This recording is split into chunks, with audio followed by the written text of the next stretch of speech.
আমাদের তো একটু ঠান্ডা লাগলে, শীত লাগলে মসজিদে আসতে পারি না। শীতকাল আসছে, এখন জুমায়ও মানুষ নাই। এই যে দেখেন কয়জন মানুষ আসছে। শীতে কি আমি মারা যাব? অনেক শীত, এই শীতে ঘর থেকে বের হওয়া যাবে না, কম্বলের তল থেকে বের হওয়া যাবে না, এমন নাকি আমি মরে যাব? আজকে ফজরের সময় মুসল্লি হয়েছে মাত্র 3 জন।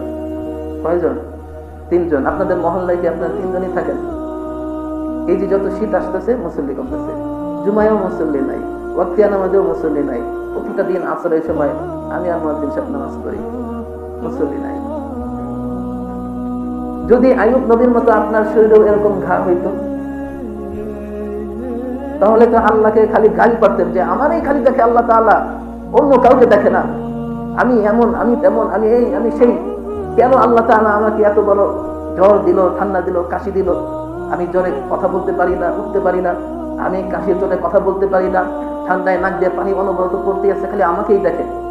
সামান্য এই শীতে, সামান্য এই ঠান্ডার কারণে মসজিদ পর্যন্ত আসতে পারেন না। আপনাদের ইমানি হালত এই অবস্থা।